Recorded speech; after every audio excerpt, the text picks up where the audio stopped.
So far away, Lucas, and lovely audience at home, what is your favourite crappy 2010s era first-person shooter? Oh, a crappy one. Yeah. Maybe, I don't know exactly what year it was, but I remember Call of Duty Ghosts being terrible. Oh, I thought you were going to say something real bad like Haze. Remember Haze? I never even touched Haze. Do you remember Haze? Folks at home, what's your favourite crap shooter from that era of video games? Because we're not talking about one of those today. Today we're talking about the game that made fun of them all. Spec Ops the Line. I've also noticed as well, because I'm wearing a Fact Fiend t-shirt, but the way the camera's angled, it looks like he's just peering just a little bit. So if I pull my t-shirt, you can see his eyes like, hey, what's up, bro? Let's go.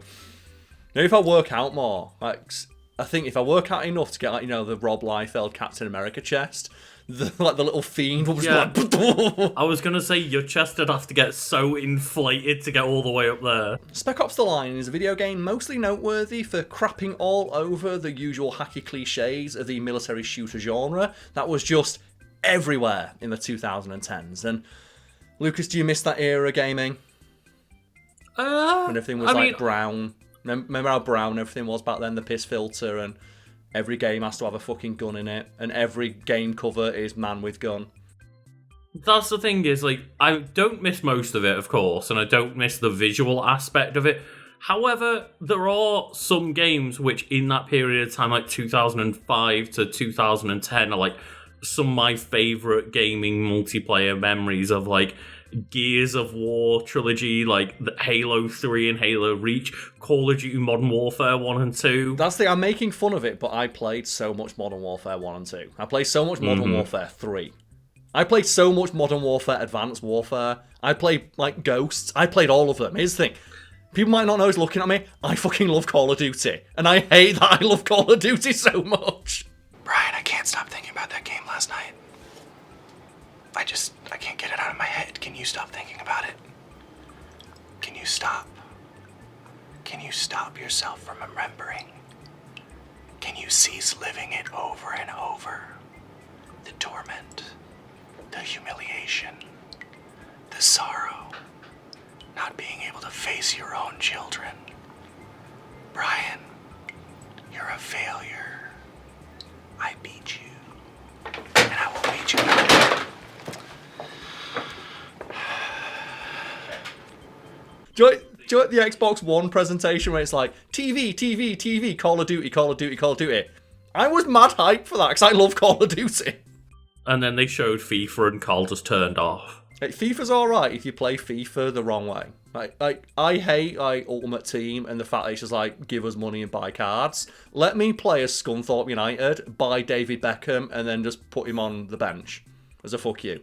I about once or twice a year I get a hankering to play a bit of football, but I don't know if you've seen what people are calling FIFU. What's FIFU? Which is the football game made by the people who made Sifu, so they're calling it FIFU. Thing is though, Sifu's such an interesting, awesome game. The fact they went, let's make a football game now, I'm like, well, I guess I don't have to pay attention to that anymore.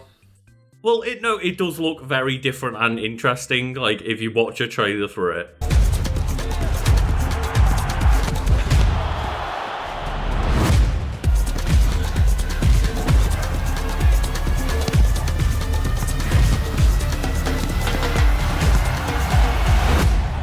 Thing is it as good as FIFA Street? It looks like it might be very FIFA Street, to be fair. Okay, let me change the question. Is it as good as Red Card Football, where you can play as dolphins? No. With two teams as evenly matched as these, we're sure to see some good football.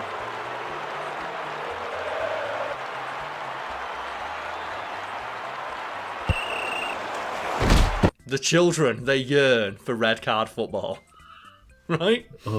I don't think most people that are watching this video were born when Red Card Football came out. There's someone watching this who got mad hype that I mentioned Red Card Football, and they're now commenting down below saying, you earned a like for mentioning Red Card Football. I love playing as the Dolphins. So you know what? God. That reference was for you, bro. That's for you. I'm going to mention that I just love the genre of football games where it's obviously the good one is Mario Strikers Charge. But Nothing's beating it. That's great. I played a lot of like the Disney sports football game that was just terrible. It's just, I want to play sports games where they treat sports like an anime and give people super moves.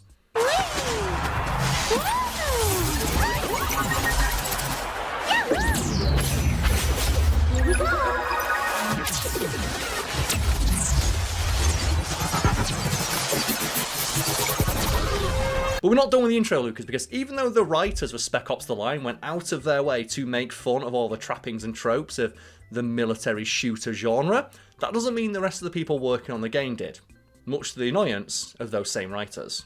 Now, the official story's still hazy about what happened next.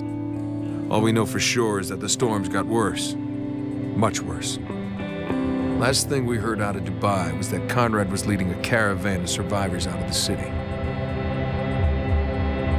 That was 6 months ago. Yeah, that does not surprise me because I had to be told by somebody that, hey, that game that you played a demo of and forgot about for years, that's not actually the game it is, yeah. Well, Spec Ops the Line is a very interesting story, and it's something I think we should cover one day on Wiki Weekends, the sister channel we run. And if anyone out there would like to see us cover it on Wiki Weekends, like, hey, let us know. Also, check out Wiki Weekends. It's a series where myself and Lucas just scour the lengths and breadths of the internet for wikis on subjects we're interested in, and then go through it and see what kind of conversation arises as a result. And I think Spec Ops the Line is something I wanted to cover for ages, because the making of it is interesting, as is the reception to it. In most cases, from Mass Effect and Infamous all the way back to Jedi Knight, your character profits from whatever he decides. Nobody wins when you make a decision in Spec Ops the Line. Everything you do hurts somebody, or a lot of somebody. Because like yourself, Lucas, I initially wrote off Spec Ops the Line for years, assuming that it was one of dozens of just crappy military shooters released in the wake of Call of Duty, literally changing, like, you know, the face of the industry, where every game wanted to be Call of Duty, and every game wanted to get some of Call of Duty's money and its player base. They did themselves no services. I get that the point was that they wanted to, like, lure people in and then, you know, give them that, like, M. Night Shyamalan twist, but they did it so well in the marketing of the game that it just came across like a generic military shoot. We've been set up. Welcome to hell, Walker.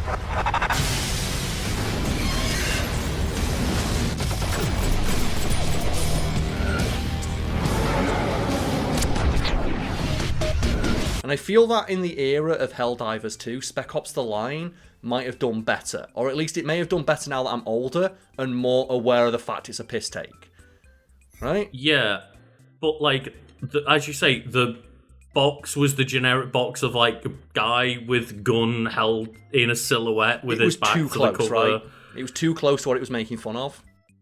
Yeah, and then the demo, as I say, I've tried that, and it was just, here's the opening of the game where it's, like, shooting people in, like, it had a cool, like, sand system mechanic, but other than that, it just felt like another generic military shooter. And that's because it was, and something that we no doubt talk about on an episode of Wiki Weekends where we cover it more in depth, is that, like, while the writers absolutely wanted Spec Ops the Line to be a deconstruction and piss take of all the banalities of the modern military shooter, the studio wanted Call of Duty money. And that's why they, for example, put in a multiplayer element that the writers were heavily against. If you skip multiplayer altogether, Spec Ops the Line is a really great experience. Wait, there's a multiplayer There's a in multiplayer that that game? no one played, but they put it in, and they took away dev time from the story and the mechanics of the base game, which are actually really fun. You mentioned the sand system. And I like the sand system in Spec Ops the Line, because it's set in Dubai, I believe, during a sandstorm, and just throughout the game you encounter, like, sand dunes, sandstorms. You can also use sand as a way to shift the battlefield. For example, you can throw grenades into piles of sand and create, like makeshift smoke bombs. You can shoot windows which have sand pressing against them to bury your enemies. There is also an incredibly in-depth marking system with AI that doesn't suck shit, and your AI in that game is actually better than you in some cases. And there is a unique line of dialogue for almost every conceivable order you can give one of your men. And every unique piece of the environment has a voice line associated with it. So no matter what your enemy is taking cover behind, your main character will always have a voice line that reflects what the enemy is doing, where they are, and what in the environment is like can be used as a point of reference for locating them and shooting them. So, as I mentioned, Dubai is an amazing place, but our treatment of Dubai is slightly different because of these sandstorms that have affected the region. And the player actually has the opportunity to fight within these brutal sandstorms as they continue to rage within Dubai. And so that changes the tactics that you have to use as a gamer. Even if you fight multiple factions in the game, some are more prepared for the sand than others. A lot of this is kind of smaller mechanics, whereas generally most of your game time is spent playing a normal shooter, like cover shooter game, right? It's like waist-high cover shooter, the game, which, again, the story is making fun of, because one of the intentions behind Spec Ops the Line is to just make fun of that genre and the fact that it is literally gamifying things that are horrifying. And the most infamous part of the game, the part of that, even if you've not played the game, you're only passingly familiar with it, you still know about, and that's what scene, Lucas? I'm presuming you're alluding to the white phosphorus scene? Yes, and I'm not sure how much of this I can put in, because the actual scene itself is rendered in really, really, really intricate detail, and that's the point, because in any other game, calling in an airstrike on an enemy position is a reward. It is literally a reward you get in Call of Duty. We have white phosphorus ready to deploy. Enemy at Alpha, go! Copy, Phoenix 3-1, dropping white phosphorus. Of getting a nuclear bomb, or a white phosphorus strike, or an airstrike, or you get to sit in the gunner seats of an AC-130, or a chopper gunner, or call in rabid dogs to tear your enemy apart. And you get bonus points every time an enemy is killed by one of these horrific machinations of war. Including in one Call of Duty game, white phosphorus. Actual white phosphorus. And yeah. And Spec Ops the Line is like, hey, we're going to have that moment. We're going to have the moment where, like, oh no, we're surrounded, calling the airstrike. Ooh, yeah, fuck yeah. Everyone's dead. Look at us go. Aren't we great? Camera online, sir. Okay, targeting online. You ready? Whenever you are. We need to hit those RPGs! Loading order.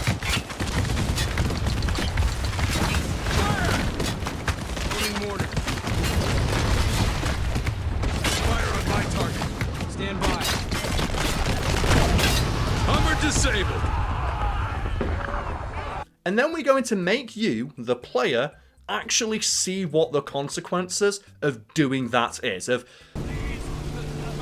trapped. I can't feel my legs. You okay? I'm getting kind of close. Oh, God. And you walk through a maimed wasteland of women and children who were burned to death by white phosphorus, rendered in excruciating detail. You brought this on yourself. We were helping. What? If you remember in the game, Karl, when you call in the strike, it's don't worry, these are all enemies in like an enemy base, and we need to make sure that they are, as currently they are like trapped in there prepping for your attack, they're all getting ready for you, so just call in the strike, it'll be fine, because it's only enemies there. It also, as well, in any other game, like in Call of Duty, that's literally the bonus you get for shooting 5 people in a row. And at no point do they ever like question whether or not what you're doing is right, because you're playing Call of Duty. Of course you're right. They have literally made America the good guys when they've committed war crimes, yes. The people making Call of Duty games don't fucking care. Calling an airstrike of white phosphorus on people is a war crime. It's like against the Geneva Conventions. Yeah. Well, remember, Luke, where we did like a playthrough of like Modern Warfare 2 on your gaming channel years ago? And just while we were going through the game, I just got up the Geneva Convention, and every time we like broke the Geneva Convention, I just made a note of it. And by the end of the game, we like broken the Geneva Convention like 45 times.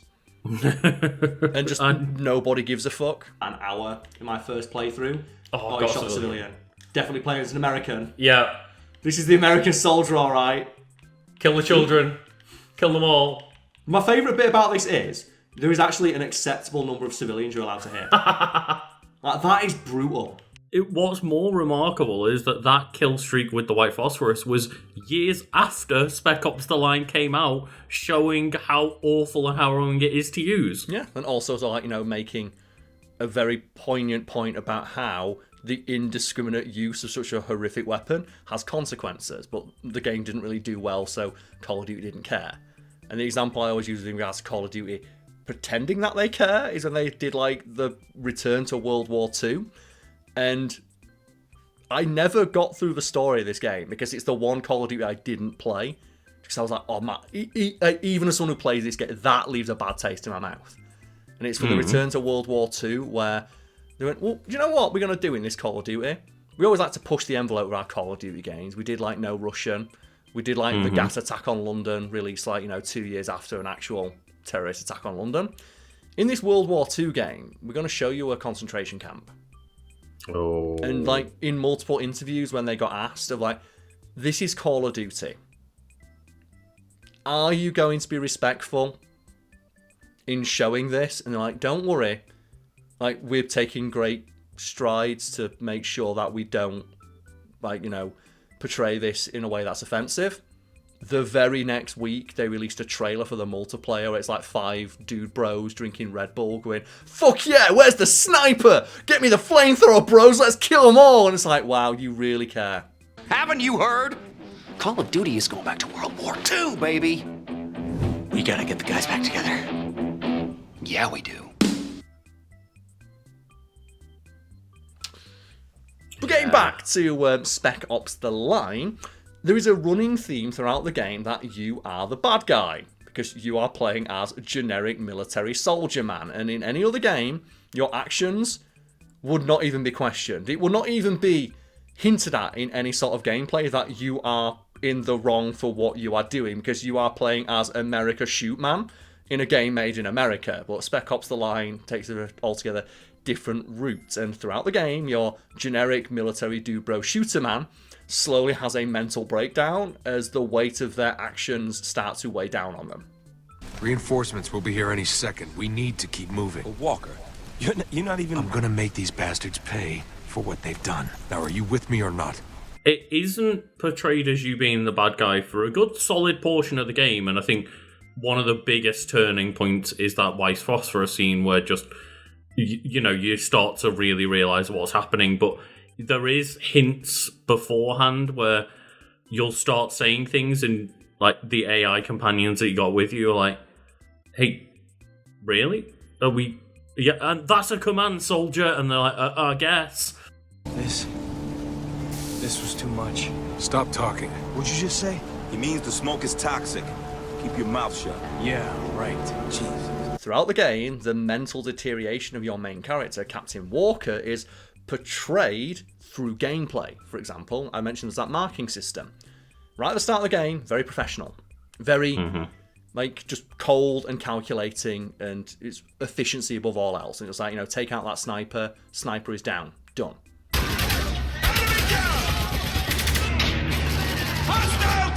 However, as your character is slowly fed through the meat grinder of war and combat, your orders get altogether more unhinged, to the point where you're just eventually screaming, kill that fucking asshole. Kill is fucking confirmed! Got the son of a bitch! There is, likewise, there is an execution mechanic, which is pretty standard fodder for a military shooter game, right?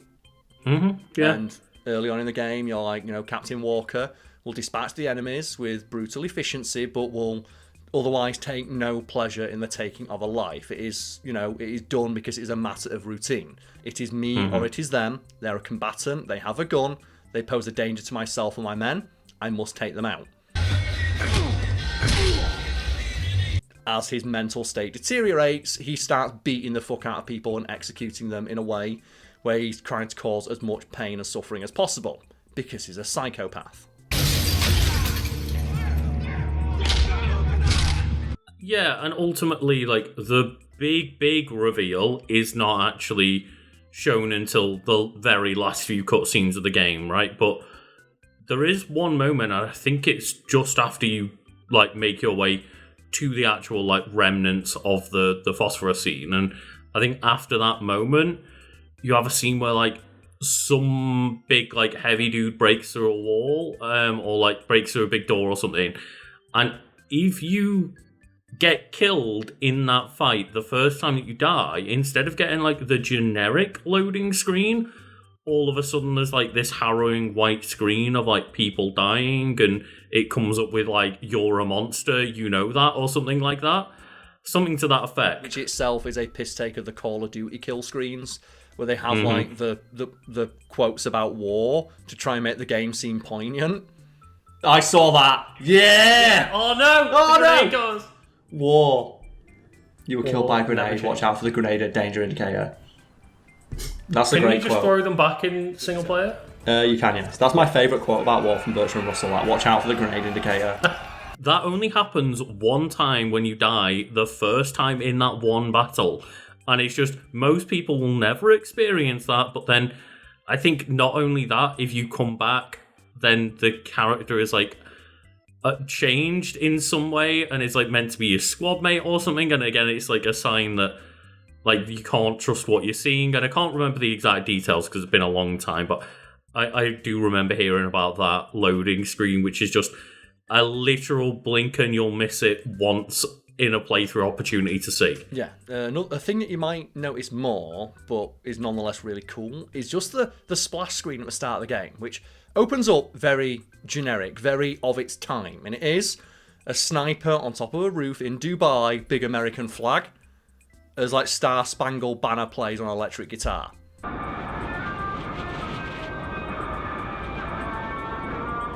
As you progress through the game, that sniper dude has his own little mini story.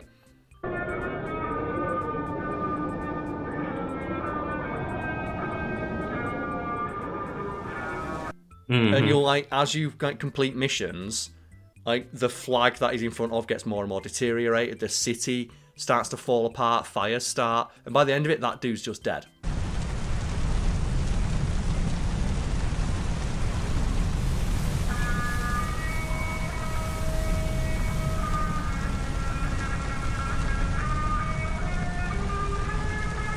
And I think even by the end of the game, the like opponents that you're killing, some of them are American soldiers, right? Yeah, there is multiple endings as well where you can just choose to have a full psychotic break and just try and take out your own men. It's because it's very of its time, but it's also very interesting to see what they were trying to do. But at the same time, they were being kneecapped at almost every opportunity by the studio who wanted to make Call of Duty, but the writers wanted to make fun of Call of Duty. That's the thing, is it's a really cool story, and I do think that it's great to play through to like see the actual deterioration happen in real time, but it is just a shame that it's a full like 8-hour campaign cover shooter that for the majority of the gameplay time is just pretty generic. And the problem with it being generic is that it has a lot of trappings of games of that era, even though it's trying to make fun of them via its story. For example, your character slowly turning into a psychopath and going from dispatching enemies with the brutal efficiency of a soldier who otherwise takes no pleasure in their death, to beating them to death with their bare hands while screaming and like blowing the back of the head off with a shotgun. And like, the game's story trying to make you question whether or not what you're doing is right or even correct is kind of undermined when you have stuff like this pop up on screen, Lucas. And this is the achievement you get for doing 50 different executions. Oh, cool. Just close combat carnage. You got 20 gamer score. Good job. Yeah. And it kind of undermines the themes of the game about the moral ambiguity of whether or not you are in the right when the game is literally rewarding you for blowing people's head off with a shotgun. It's like when Battlefield 1 came out, I think, and they were talking about how, okay, World War One was a very different kind of war. Like, even in terms of war, World War One was a bad war. Up. Like, a lot of people died, but they died needlessly, suffering for practically no fucking reason. And then in the gameplay, you get bonus points for killing people with flamethrowers. Which undermines the whole message they're trying to go for, right? But when they say that about World War One, they don't mean it. They're just saying that because they don't want negative attention in the press.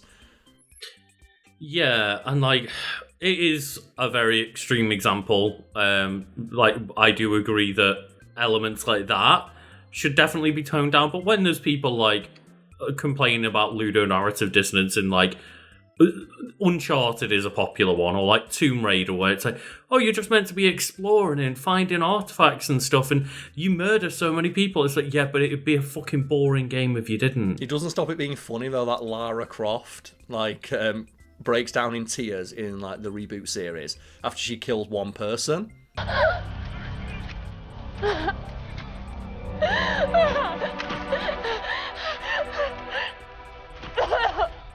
And then immediately after that, when you're like actually getting to gameplay, the game gives you a bonus and reward system for killing 50 people in a row. And again, it is very weird to experience both sides of that coin as you're trying to experience the narrative of Lara getting over one kill, and it's just, again, I think I'd still rather it that way than just the game doesn't want to let you have fun and kill people and, like, you know, do cool stuff. I don't mind if they want to do that with the game. It's just, like I said, it's very funny that they try... you go from cutscene Lara breaking down in tears that she kills one person to the game rewarding you for getting headshots. Like, instantly. Instantly, yeah. It's like within the space of 5 minutes, you are, like, crafting recipes for a new AK-47. Mm-hmm. That you unlock by killing people in specific cool ways. And it's like, if you want to put that in, that's fine. But maybe put it in a little bit after you've had Lara Croft having an emotional breakdown for killing one person. And, you know, obviously it makes for different narratives that are interesting, but every now and then it is not that bad to just make a Max Payne game where it's like, they fucking killed your family, go ham. I'm still surprised that with, like, the rise of John Wick and everyone loving John Wick, how has Max Payne not come back? Well, they are remaking Max Payne.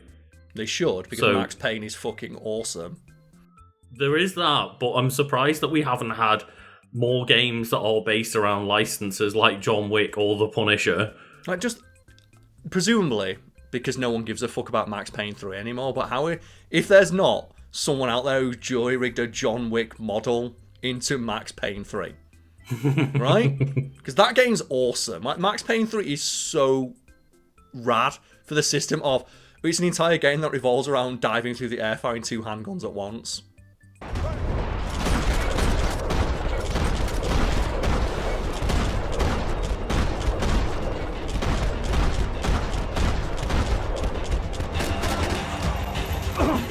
Yeah, it's basically just a John Woo video game without being a John Woo Stranglehold game, right? It's fantastic. I love Max Payne. Like I said, you've got the excuse of shooting 500 people because every time Max Payne walks into an area, 500 people with machine guns try and kill him. Yeah. And he absolutely does not give a fuck about how many people he shoots because he's Max Payne. And again, I don't want every game to be that because that would just be boring. I would want every game to give you the option to dive down concrete steps while firing 2 Uzis, though. Because that is true. The thing about Max Payne is that, like, you don't have health in that game, you have painkillers. It's like, why is Max Payne taking so many painkillers? Then you see my version of Max Payne throwing himself shoulder first down concrete steps. It's like, oh, you need some painkillers after that bastard. It's like we recently talked about, on Wiki Weekends, we talked about Metal Gear Solid 3, and there's not many things that I think can, like, majorly improve that game, apart from, you know, making it a bit less clunky control-wise, but giving him the ability to throw himself down a staircase while firing 2 Uzis at once, I think that'd make Metal Gear Solid 3 better. And the thing as well, when it's in regards to Max Payne, you can see why he's so tired of everything, right? Because imagine you're Max Payne in Max Payne 3, after all the shit he's done, because, like, canonically Max Payne was never shot once. Right? He's probably been shot once in a cutscene in one of the games, but canonically, like, Max Payne killed 500 people in slow motion. It's no wonder he's just fucking knackered, isn't it? And shaves his head off. It's like, okay, 400 more dudes with machine guns rocked up. Well, okay, I guess I'm just going to go dive out of this. It's like, there's one of the missions I distinctly recall is like you're in a nightclub, and like 3 dudes run in, and Max Payne doesn't even finish his drink. He just runs and throws himself out the window like Ralph Wiggum does.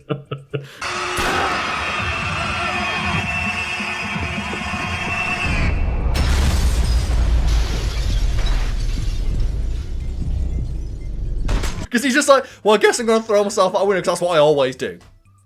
Right? That's it. You can tell that story because that's the kind of game they were making. And with Spec Ops the Line, that decidedly was not the game they were making, or at least it's not the game they were writing. See, I'm disappointed that in Spec Ops you can't fly through the air in slow motion, just wildly firing, but you said that writers were just upset with how generic the gameplay was. Yes, so specifically the game's lead writer, one Walt Williams, he was not happy about the inclusions that the studio mandated, like multiplayer, and especially achievements. And he didn't really have that much of an issue with achievements, but the specific ones that the studio put in, like, hey, you're being rewarded for killing 50 people with an execution, kind of undermines the story that he wrote. And there's a really great interview with him. I was like, so, did you play the game? I was like, yeah, I played the game. I liked it. You know, I like the story that I wrote. I like seeing the story that I wrote come to life. Every single time an achievement popped up on screen, though, I had the same reaction. What was that reaction, Williams?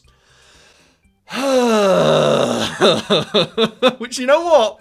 Yeah, you can imagine that, right? If like, I wrote this really great story, and it's like, I want the player to, like, you know, question whether or not what they're doing is correct.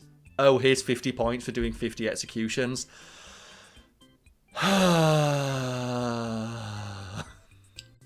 Yeah, and maybe you just didn't realise that you have the option on the Xbox to turn off Xbox notifications. Yeah, maybe he didn't, but he did say that I think the game would have been better if you could turn achievements off. And I'm inclined to agree, because I don't think achievements really add anything to any game. Shut up, Karl. I'm going to take my 120,000 gamer score and leave right now. The only achievement that adds anything to any game is the one in Dead or Alive, where if you lose 5 games in a row online, you get a 0-point achievement that says you suck that you can't delete. It's the only one worth mentioning, because you know what? Yeah. I absolutely love achievements like that. I can't remember if it was an achievement or trophy where it's similar. It just came up like, you suck. And I will argue that I think there is a good thing with achievements and trophies where just, if I'm enjoying a game and I want more out of a game, I will then try and 100% it, get the platinum trophy, whatever. But I don't necessarily agree that achievements add anything in the sense of, like, if it's just me playing through a game and I want to be one and done with it, then yeah, sure, I don't care, but it does give me a fun excuse to play a game I'm enjoying more. I'll clarify that I don't think they're completely valueless. I think in terms of just tracking your progress through a game, and you know, if you look back through your list of achievements, you can get a pretty succinct snapshot of how many games you've played and how much of said games you managed to get through. That's quite handy, right? But there's some games where clearly the achievements just weren't implemented well, and I think the era where Spec Ops the Line was released is one of those times, because never forget, Lucas, you had like Ghost Recon Advanced Warfighter, one of the achievements in that game, which is a legit achievement, but it kind of fucking sucks if anyone wants to go back and play that game, where one of the achievements was, because it was before they were like, hey, you can't do this, one of the achievements was becoming the top player on the multiplayer leaderboards. Which is an achievement, like, but it is. They very quickly realised for achievements and trophies, you can't have an achievement in your game that players can't get. Because players don't like it when they can't get all of them. Even though that kind of undermines the idea of an achievement, which is another reason I don't like them, because they made them easier so people didn't complain, which made them less interesting. I get that, and like I do agree that, for example, you know, a lot of the first-party PlayStation games are very easy trophy lists, and it doesn't feel like as much of an achievement to get those platinums as it does like just an excuse to like pull off a, you know, fucking checklist and just make sure that everything is done. We'll never forget, I think it's like in the early days of the Xbox 360, there's that like Avatar game or something where you get 1,000 gamer score in like 5 minutes.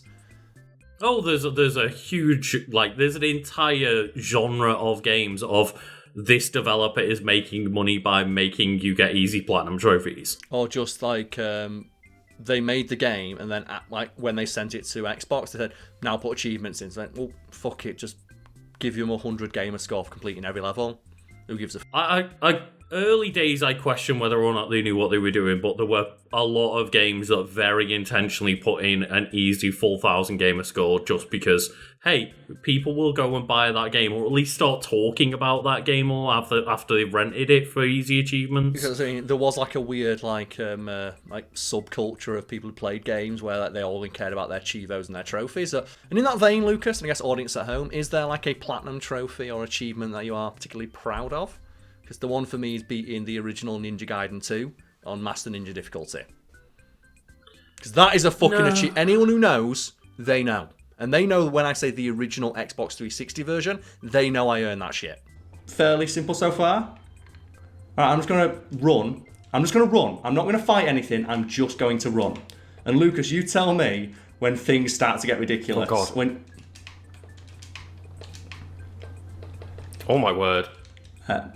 To be clear, oh my god, no! To be clear, every single enemy on screen right now is throwing explosive shurikens that can hit you and cause explosions. Oh god. And Lucas, to be clear, the game isn't slowing down on your end because we're playing this on Discord remotely. It's slowing down because there are so many enemies on screen. Okay. So just look, Lucas, look. Look at what I have to fight. Look at this. Look at this.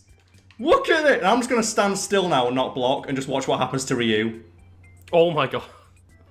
The damage!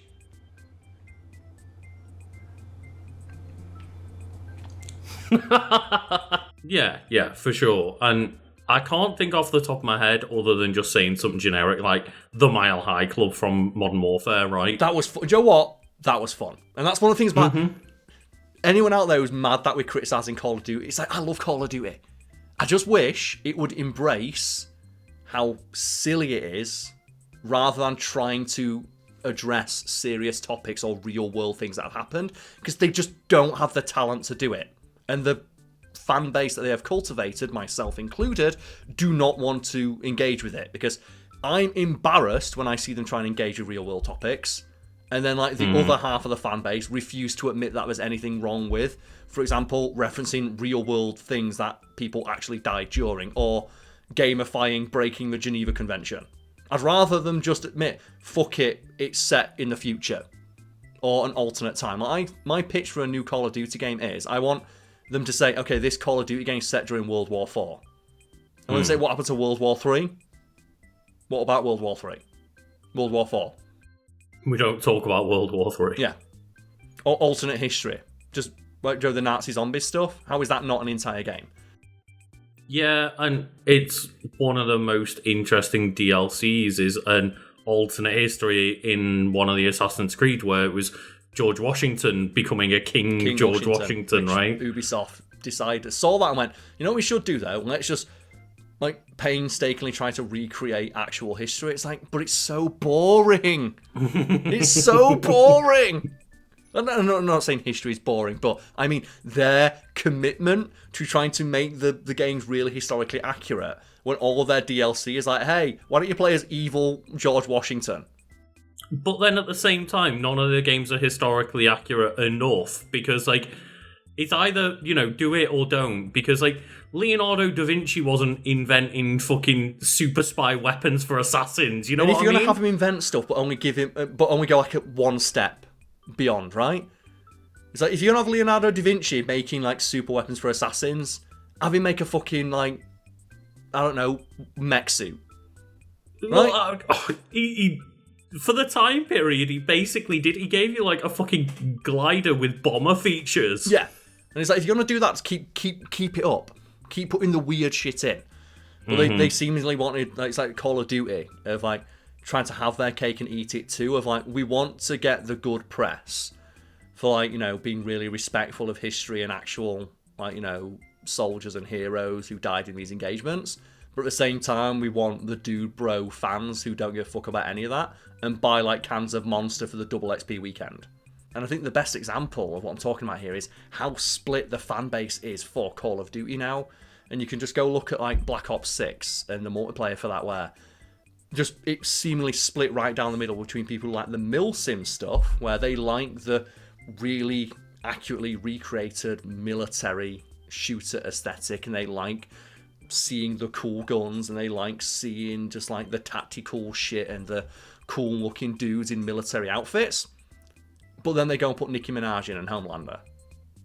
Yeah. And they're putting, like, Squid Game collaborations in. Oh, man. And it's like, I get it. You want to, like, Squid Game's popular, but if you're going to put all that bullshit in, don't stick to the weird, super realistic military aesthetic. Because, one, it's embarrassing. It's kind of offensive to, like, you know, the referencing, like, fucking Desert Storm in this one. And Iraq and Kuwait. It's kind of, like, objectionable in that sense, but also it makes your game look shit because now your aesthetic is all over the place. Why not just lean into the second thing? Because you're not really going to piss anybody off by just putting, like, Squid Game into, like, generic military shooter that where you just set it in made-up-istan. Absolutely fuck off, Cogs. I'm very offended that they put a Squid Game in. Because you know what? They didn't put in that fucking MC Escher room as a map in Call of Duty. I'm so pissed off. The only thing I'm annoyed about with the Squid Game collaboration is that the outfit costs $30. And clearly, like, people are buying it. And again, I'm fine if that's what they want the game to be. But when you have, like, the Squid Game people running around Saddam Hussein's bombed out mansion from the campaign, where you go to Saddam's compound and bomb it. It's like, this is weird. And I do wonder, when they approach, like, the people who own these properties, and in some cases, like, the real world people, like when they approach, like, Nicki Minaj, do you think she was, like, explained to that your character, you're going to be running around like a bombed out hospital where war crimes were committed? Karl, I think what happened was Nicki Minaj's manager went, hey, do you want X amount of millions to be in Call of Duty? Yeah, sound. I think that was the entire conversation. Like, no, that's the thing. No one thinks about it, which is what annoys me so much. But I love Call of Duty, but every time I play it, it's like, just, even if you discount the fact that, okay, it's kind of weird that you have, like, Squid Game people running around Saddam's bombed out mansion, it just looks shit.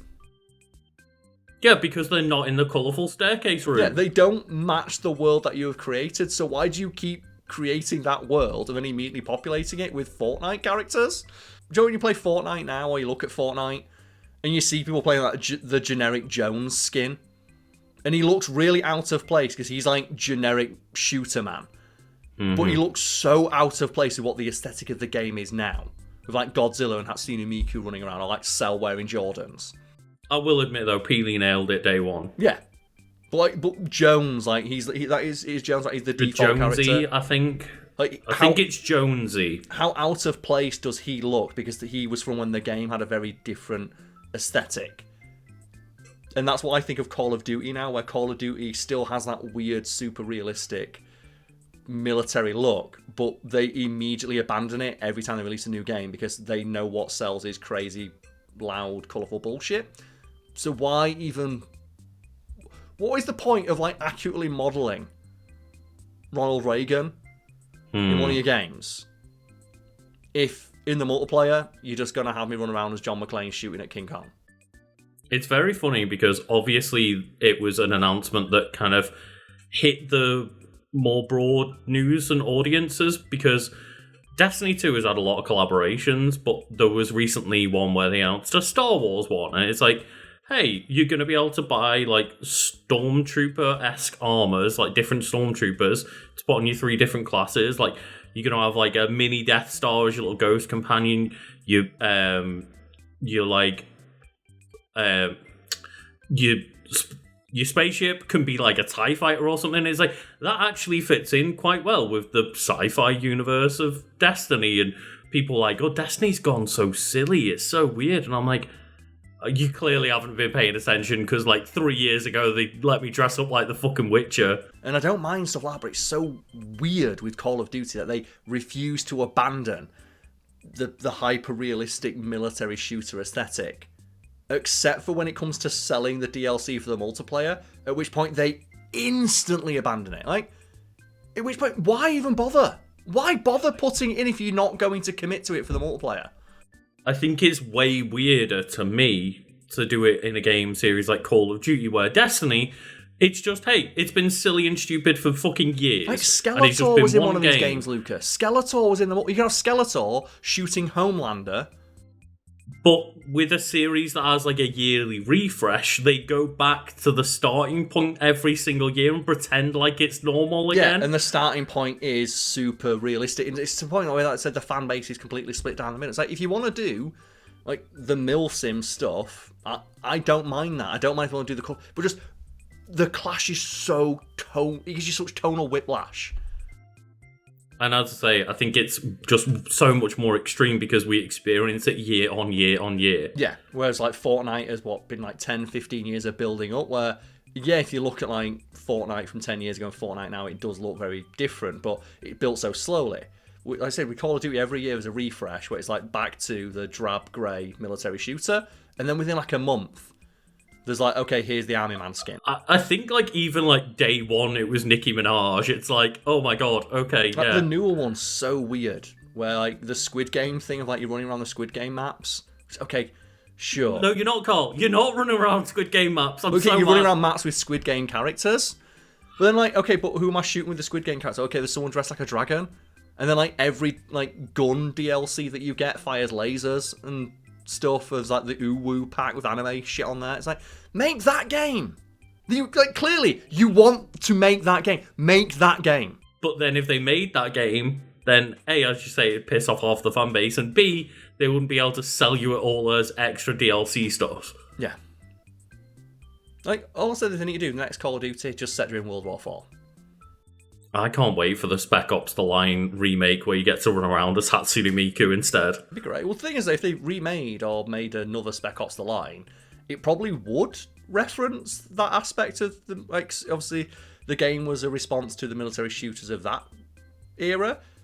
If it was going to respond to the ones of this era, it would have to mention and make fun of like the horrible monetization, right? And how tone deaf it is to put in real world people and gamify conflicts. You right? can only imagine that whatever publisher is behind it goes, yeah, but actually do some of that, and there would again be that narrative dissonance and like the weirdness around it of like, oh, you're making fun of it, but also you are also selling $30 Squid Game skins. I still think the best one is that they just put Homelander into Call of Duty. Because just Homelander with a gun, fighting Skeletor, on shipment, calling in airstrikes. Fucking like, shipment 24/7. It's just the fact that Homelander calls an airstrike and it's like, what's he? He is the airstrike! Put us on a map where instead of like, and that's the thing though, commit. Put me on a map where instead of calling in airstrike, I call in Homelander. One thing that I'll give to Fortnite is at least they put the effort in of like, oh well, there's a Goku event where you get a kamehameha. There's a Thanos event where you get the Infinity Gauntlet. Nothing like that's the thing about Call of Duty where the moment gunplay is fun, but out of context or putting clips in, it looks so shit. Yeah, and you've got to make sure that you don't show any of the names on the scoreboard. Yep. Whereas, like, when it's like Fortnite or something, you could sell me on Fortnite when it's like Goku hitting the kamehameha for the finish and hitting the griddy, right? It's like that single cutscene, right? Like the one of like Goku with the like the Spider-Man swing, doing like 14 backflips and taking out Chun-Li with the kamehameha. And the thing is, Karl, you say all of this, but you don't play any Fortnite, and you do play Call of Duty every year. Yeah. Like, the thing is, Fortnite for me, I'd prefer to watch the out of context GIFs. Like the out of context GIFs or like the screenshots of like, here's Cell wearing Jordans. Well, Karl, all I'm saying is that you're part of the problem. I am part of the problem. I think I don't buy the skins or the costumes though. I can't help it. I said, you wouldn't think it to look at me, but I fucking love Call of Duty and I hate that a lot so much. Cheers, everybody.